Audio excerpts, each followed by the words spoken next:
Hi, Pastor Cahill here at Christ the King.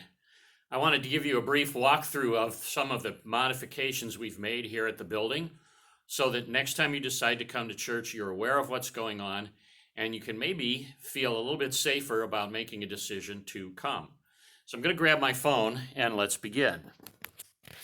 As you saw, I was standing at the parish hall entrance door, and as you come in the door, there's a signboard standing right here with 3 signs from the CDC that are repeated throughout the building. One is about, please stay home if you feel sick. If you have a fever, a cough, or shortness of breath, please stay home and take care of yourself. We appreciate you doing that. The next one is about stopping the spread of germs, doing all the things we've been told to do all these times. Stay 6 feet away, wear face coverings, cover your nose and mouth when you sneeze, wash your hands often, all those kind of things to prevent germs from getting in here. And then the third one is about wearing face coverings. We're not going to require people to wear face coverings when they come to church. Some folks have been doing that, have been wearing them. Some folks have not. We'll leave it up to you, but here's what I will ask. If somebody here asks you to put on a face mask, please do that for them. I haven't been wearing one when I'm in the office or when I'm here by myself. I haven't been wearing one when I'm doing worship services, as you see on the videos. But if someone says to me, Pastor, please put that face mask on, I will do that for them. Let's go around here to the first restroom. On both of these restrooms, we've put a sign that says, 1 person at a time, please. Knock before entering, because these restrooms are not big enough to do good social distancing. So please, be considerate of one another and knock before entering. Let's go back out here into the parish hall and move along the wall. The kitchen door is here with some more of those notices on it. If we go down here into the hallway, into the narthex, you'll see that some things have changed here in the narthex. First of all, on the credenza here is the sanitizer bottle we'll ask you to use. And beyond that, where the coffee pot normally is, that coffee pot is covered up because we're not doing coffee service right now. You can feel free to bring your own with you, but we're not going to provide it for a while. On the bench at the back of the narthex, we've taken the cushion off, and we have all of the Bibles from the sanctuary on one end, all of the hymnals on the other end. We've also taken out the other songbooks, which are on that middle shelf there, you see, and the friendship pads are in a little box on that upper shelf, so that you can feel free that there's nothing in there that you'll need to touch or worry about other than the pew itself. We've taken the cushion off the bench, and we've taken half the cushions out of the sanctuary. More on that in a little bit. But if you come back with me here, we'll see that toward the front of the narthex, I've put up a couple of tables and a signboard so that people don't go to that bench that's in the back and congest the narthex by gathering in a group. There's plenty of room to spread out in the parish hall. There's not plenty of room in the narthex, as you well know. So on this table, we have the recycle box for the used worship folders. We're going to ask you not to put them back with the ones that haven't been used, but when you take one, you can take it home with you or just put it right in the recycle bin. There's some magazines here from our church body and from other places, colleges, for instance. Feel free to take one, take it with you, take it home, and then dispose of it at home, or keep it if you wish. Here on this table, we have a couple of boxes that we'll put worship folders in.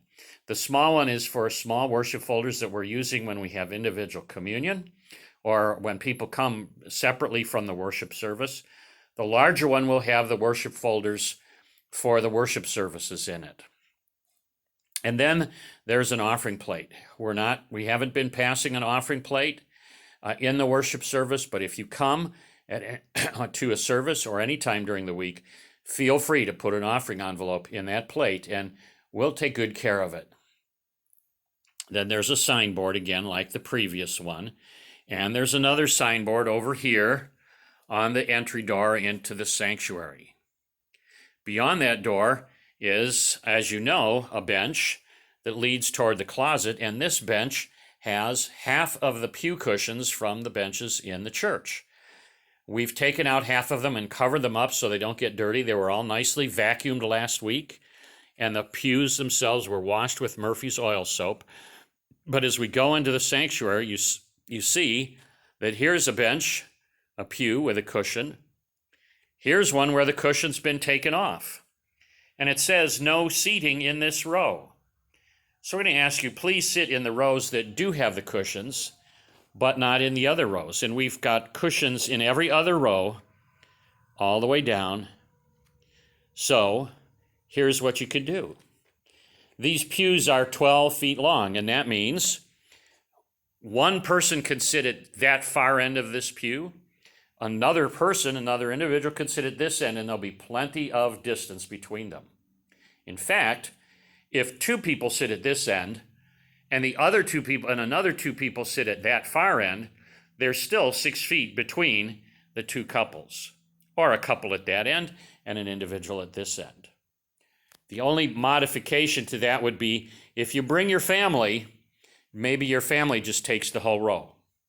Okay, don't try to squeeze all kinds of people into that row with other people that you're not living with or close to. When you come to communion, what we're going to ask you to do is to come one row at a time. So if there are two people at each end of the row, we'll have two people come to this rail and two people come to that rail.